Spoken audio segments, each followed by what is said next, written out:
very warm welcome to Sunday News. Today I am thrilled and excited to have with us a very promising young man, superbly talented, a promising filmmaker, producer and son of our soil. He rose to fame with his short film, The Black Cat. His film was nominated in 2018 for Critics' Choice Award by the Films Critic Guild of India. He earned accolades after producing an individual cinema, Kafirodi Namaz. Like I had said, son of our soil, let's hear it from the man himself, Bhargav Saikia.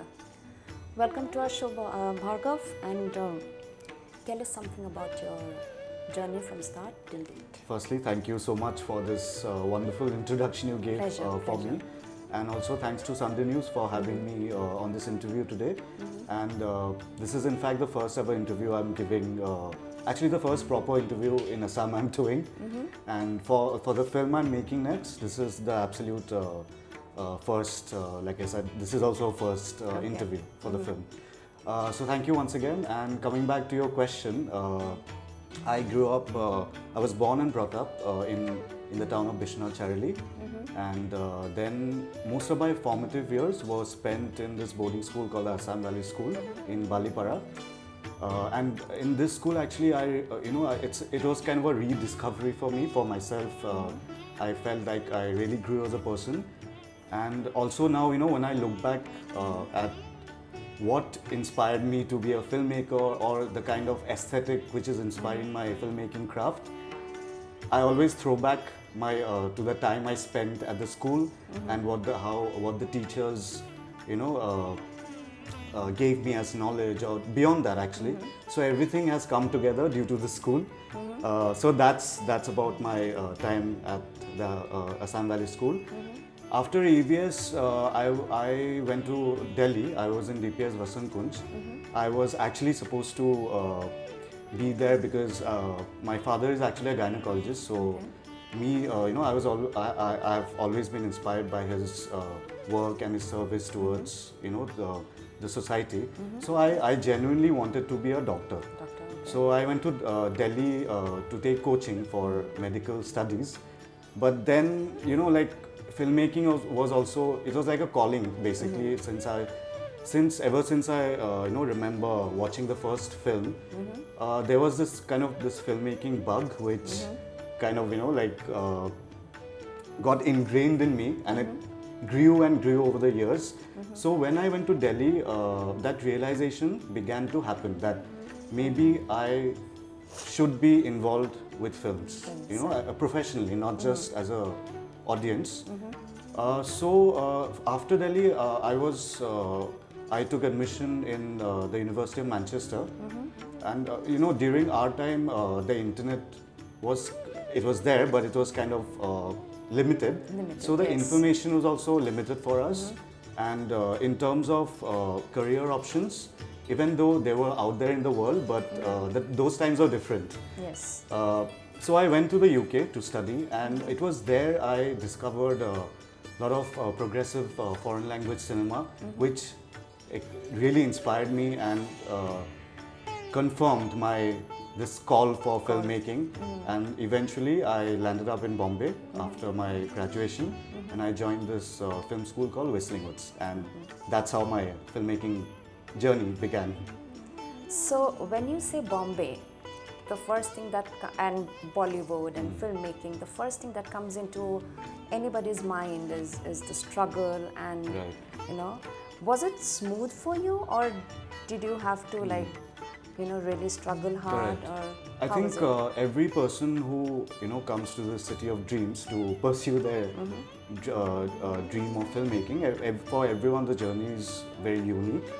For me, I was very fortunate to have support from my family, and when I talk about support, the moral support which was there, and so like I said, I joined this film school called Whistling Woods. So this film school enabled me to be in touch with the industry, the practicing industry professionals, So the usual route I would have probably taken was to, after I would graduate from the film school, and then I would go on to assist established filmmaker. But I think since I was since I was little, I had this thing in me that I would always want to be at the front and kind of want to lead, and just lead from the front and not just talk, like walk the talk. So while I was studying at Whistling Woods, this was a 2-year course, but towards the end of my first year, I felt that I was ready to, I would probably enjoy learning the craft of filmmaking by actually practicing it, through the practical aspects, and not by sitting inside a classroom and Absolutely. yeah, and I mean that's also a great way to educate yourself about about many aspects of filmmaking, especially if you want to study it in depth. But I think I'm more of a person who enjoys being out there and doing it for real. So More I like on-field kind on of field, on-field, totally, yeah. totally. So I ended up dropping out of film school at the end of first year, and my professors were not at all happy with that decision because they felt that probably I was doing well as I was progressing in the student, course. Yes, and coincidentally, I had actually received the scholarship to after my entrance exams to join the film school. But it was a very hard decision, but I had the full support of my father and my mother, and I just went ahead and took the risk. I mean, I truly believe in taking risks, and I think the risk has been, it's slowly but surely paying off as I'm furthering my career in the filmmaking field. So it's like, since you had said you wanted to learn on field, Correct. so it's that struggle is by choice. By choice, totally. Yeah, that's okay. So what motivates you, and what inspires you? Like you said, since childhood. Correct. And I have seen few of your works. And what motivates you? What is your? I think as a child, I mean, the kind of cinema we had access to or we were exposed to, that was Hindi films or Bollywood. Some people call it Bollywood. But I was actually very fortunate in a sense that my mother, she was a very big film buff. And there was only one, single screen cinema in Bishnath Chariali called Pabhoi Talkies. Okay. So my mother took me to watch many films, and those films were, they were actually very aesthetically and narrative-wise very rich films. So I'll name some of those films which I clearly remember watching in that, dark space. Films like Mani Ratnam's Bombay, there was Roja, and of course there were films like Hum Aapke Hai Kaun. So I think I was kind of exposed to the right kind of cinema when I was very little. And in fact, the first film I remember watching ever in my life was another Mani Ratnam film called Anjali. Okay. So this film I watched at my cousin's place in Big Boy, and that time we had VCRs, right? Yes. And I remember howling, it was such an emotional. The impact of Yeah, the it was movie, so impactful. It was the story of this little girl called Anjali.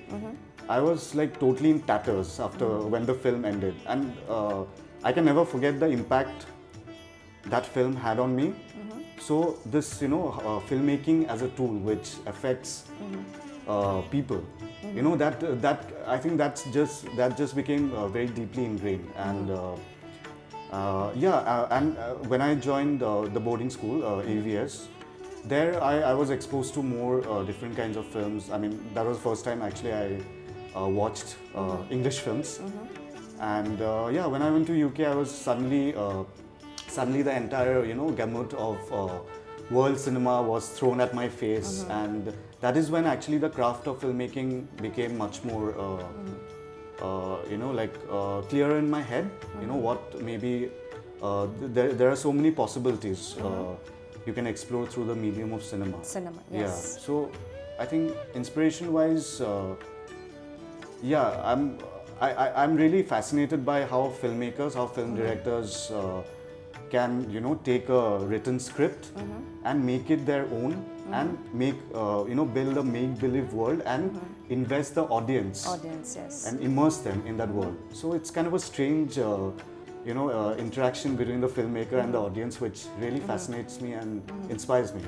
And as a person also, I think, I'm not much of an extrovert. I kind of like living in my own world, in my own mind. But through this beautiful medium of cinema, I can express my ideas, which are always kind of hazy at times inside the mind. But I think I can express it in a clearer way through films. So you have mentioned a few films which are like Rosa and Mani Ratnam's Bombay, which are mostly, you can say, love stories with very, very impactful backdrops, yes. And with Amis and Kothanudi coming up and taking that international acclaimed, if I'm not wrong, I see a little bit of grey streak in your films as well. Right. So is that your forte, or would you venture into like rom-com and comedies and stuff? So this. Firstly, since you spoke about Kothanudi and Amik, hats off to Bhaskar Zarikara. He's not only as a filmmaker from Assam, but I think he's a global voice now. I'm a big fan of Bhaskar Da, and Amik, I watched the film in a theater when it released in Bombay, and there are very few Assamese audiences. Most of the audiences were from other parts, and everyone was so deeply impacted by the film. So that says something about Bhaskar Da's craft. Yeah. So coming back to your question. This, the genre of horror and fantasy has, I think, as a child also, these genres kind of attracted me quite a bit. I mean, of course, when I was little, we only had access to films like Band Darwaza or Purani Haveli by the Ramsey brothers, and the absolutely amazing Z horror show. Yes. So, horror has always fascinated me, not only cinema, even in terms of novels or short stories, like fiction, horror fiction. So when again I'm coming back to AVS, when I joined the boarding school, my teachers, my English teachers, I was fortunate to have really forward-thinking teachers in the English department. During my first few years, they used textbooks like, say, 101 Dalmatians or Lady and the Tramp. And then we went on to actually study Harry Potter as our English literature textbook. And we used to, read and study and give exams based on Harry Potter. That's something I think which is not common. So and the books I've mentioned to you, they are all in the fantastical realm. So for me, my interests were always there in the horror, zone. But coming to AVS, I think the fantasy fiction I was exposed to kind of broadened my mind, and I think I became more fanciful inside. And I think I do enjoy dark shades in narrative, because that's really exciting to explore as a filmmaker. For me personally, it becomes more exciting to create this particular visual language which will justify the dark narratives. Yeah, but I would love to make a rom-com, but probably it'll have some element of fantasy in it. In fact, the next film we are planning, it's a romantic drama, but deeply ingrained in fantastical elements. Well, coming to a very personal question of mine, which I'm sure our viewers would really, really want to know. And when we see movies like Tanaji, we see movies like Bajira Mastani. Correct. We also have a great history behind us. Absolutely. Like, you know, the superhuman Lachit Barphukan. Of course. Then if they have Jhansi Ki Rani, we have Kanaklata as well. Yeah. And if they have Bajirao Mastani, we have Joymoti. Of course. You know, yeah, right. if you have read the stories. So do you have this urge, like you have said, Bhaskar Hazarika, he's become a global voice. So would you ever like to put these heroes of ours in that global map? Why not? I mean, like, that's. I mean, I've actually, thank you for asking me this question, because I myself, as a storyteller, I keep thinking about how to bring out stories to a global platform. But there is a little issue. For example, if you have like when you have stories of, say, Tanaji, or like stories from other parts of the country where. Historical. Yeah, but what I feel is, if you want to say tell the story of, say, Lachit Barphukan, and take it to, you know, like or for a more wider audience, I wouldn't want to make that film by making the characters talk in Hindi. I mean, yes, absolutely. That'll be it'll be so off-putting, right? And it won't. I mean, I wouldn't watch the film if anyone made that film in Hindi. You know, like, and Hindi being the most widely spoken language in our country. I mean, when you make films, there is also the aspect of business, right? So, I think it's we are. So that's why things become a little complicated when you want to take stories from you know, spoken like stories from, say, Assam, to the mainstream audience. But we are at this very beautiful, you know, juncture of the entertainment sector in our country at the moment. Actually, thanks to the pandemic, the OTT boom has happened, and now so many you know, people have been exposed to foreign language content, and they watch it with subtitles. Yes. So why can't we tell our own stories in our own languages with absolute honesty, and we can have subtitles, right? Yeah. So I think in the next maybe 3-4 years, that's going to happen. You know, without making the characters talking some other language. Some other language, yes, true. Because Nawazuddin Siddiqui's movie, where I am not sure of the name, where he makes that road for his wife. Right. I think it's called Majhi, the mountain man. Yes. Right. And we also have our forest man, where he's like, you know, planting trees, and Correct. it's like a similar line of story, or similar, yeah. So why not people like you who's got a voice? You guys can always do something, and like, you know. So we will look forward to it, and this was my personal. Yeah, absolutely. In fact, the film I'm making now, this is the first film it's for me as a filmmaker. It's set in the Northeast, and my idea is to tell many more stories. So that is the plan, and that will definitely happen in the near future. For me personally. Fingers crossed. And yeah, like again, a very cliche question. How was working with Tom Alter? Like, you know, we've grown up seeing him there, and then you're directing him. So how was? So, you know, when I met Mr. Ruskin Bond, who is like all of our childhood hero, and he instantly allowed me to take his story and adapt it into a short film. I spent the next few months thinking who might be able to play Mr. Bond. So in the story you have Mr. Bond interacting with a cat and a witch, right? But then actually one of my friends who is a filmmaker in the filmmaking field, I was suggested to approach Tom Alter, and I felt so foolish that why didn't I think about Mr. Alter? Because Tom sir, he was a childhood friend of Mr. Bond, and he would be the best person to you know, like understand him from his absolute core. And we wanted to treat the character in a way by not imitating Ruskin Bond, but just taking inspiration from his life and creating a different version. So yeah, Tom Alter. So when I decided that this is the actor who will, do absolute justice yeah. to this role, I had to contact him, right?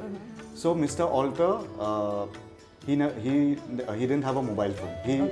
He was totally against, these modes of communication. That's interesting in like But today's yeah, world. correct.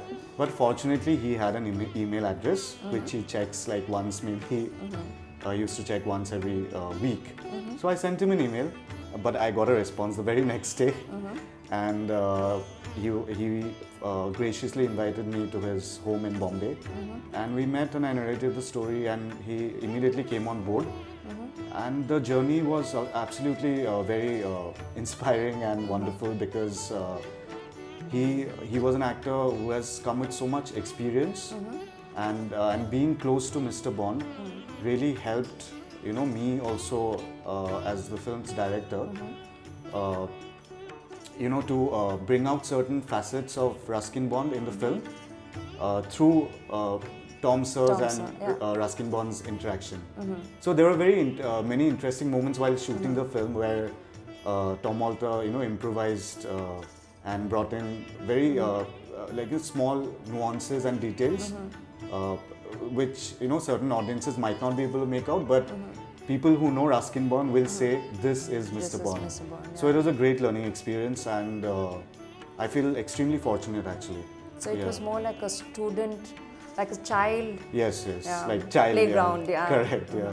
And also, it's very sad that Mr. Tom Alter, his absolute brilliance as an actor did not get utilized Absolutely, in its full potential. He was kind of stereotyped as that Gora, like jailer or some kind of correct. Yeah. I wish, I wish I had another opportunity to work on another bigger film with him, and like cast him in a role which is not stereotypical for him. So that wish has remained unfulfilled, unfortunately. But I mean, working with him on The Black Cat was an extremely rich learning experience for me, and I'm thankful to him and Mr. Bond for making that happen. So what's your recent plan, your future plan, and talk something about your work you're doing right now? My absolute immediate plan is to make my first feature film as a director. So work is going on in full swing for that. The film is called Bokshi. It's a horror fantasy feature film which is set in Sikkim and Darjeeling. We are also shooting a little bit in Assam, but that location is secret for now. It's a very actually personal and special place for me, which I will reveal at a later stage. So we are in the pre-production stage for Bokshi. We are beginning the shoot on 23rd of September. And so I'm just like waiting to complete this film and tell the story of which is set in the Northeast. It's actually a rather dark story with very strong feminist undertones. It's a story about witchcraft and the supernatural. So I think it's something unique and very challenging for me as a first-time feature director. But I have a great team, and it's the same team I've been working with since my first film. And we are all gung-ho to make this film. So I was not. I did my homework well when I said you do have a gray streak to your side. Right. So would you like I said, talking about our superheroes and stuff, would you be really interested in doing that in future, or will you work on it? And like, what are your plans to push Northeast or say Assam in the global map? Yeah, like I said, why not? Of course. But at the beginning, what I would want to do is complete Bokshi with my absolute honesty and make a good film, so that it will give myself a platform, where I can have a voice. Yes. Because to tell stories from our own land, Assam and the Northeast, to break those stereotypes, in the so-called mainland India, and just to have a say while making that film, so that we do not compromise in the telling of the story. Yeah. I need to have a voice. Yeah. So I'd like to establish myself as a filmmaker with a voice first, and I mean, there's a treasure trove of stories to be told from this part of the country. From this, yeah. And I mean, I would definitely go ahead in the near future. In fact, I'm looking for stories from Assam, like a novel or a novella to adapt. So hopefully that will happen in the next few years. But that story is in the horror genre. Genre, yeah. Yeah, correct. Future plan, as in tell us right. something about your latest project. So I'm about to start the shoot of a feature film called Bokshi. It's a horror fantasy feature, and Bokshi is going to mark my feature directorial debut. So we're starting the shoot on 23rd of September in Darjeeling and Sikkim. And we have in the lead, we have two actresses from Bombay. The first actress is Mansi Multani, who was recently seen in Suitable Boy on Netflix. She was also in Karak. And there is another, a relatively new actor called Prasanna Bisht, who is coincidentally in Guwahati right now. She has come here after shooting for a film in Jhansi. She's come for a week to do rehearsals and workshops. So we have Prasanna with us today. So we can always have more the merrier. We can call Prasanna to, you can introduce her in our Sunday News. Welcome Prasanna to Sunday News. Thank you so much. We are really happy to see you here in Assam. So as Bhargav mentioned that this is your first time in Assam, how's the experience?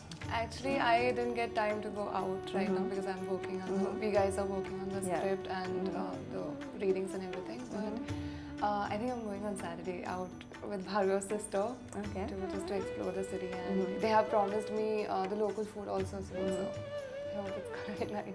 So yeah, talking about your project and the work you're doing with Bhargav, tell us something about the project and the work you're doing. So basically now I'm a full-time actor, so I started. So I have studied filmmaking from Noida. Like after my college, I shifted to Mumbai to pursue acting, and then that's how I started auditioning. And so yeah, recently I've done a web series which is on Root, and I'm shooting one more film, and then with Bhargav. So I got this audition which I was not very sure about because. And then I'm so happy, and I think I'm very lucky that I went for the audition, and thank God that I got this role. So could you please tell us something about the film? Bhargav obviously said that he wants to keep it lit. I don't know how much I'm allowed to reveal about it actually, so all I could tell you it's Bokshi. It's Bokshi, and I'm working with Mansi Multani in this movie.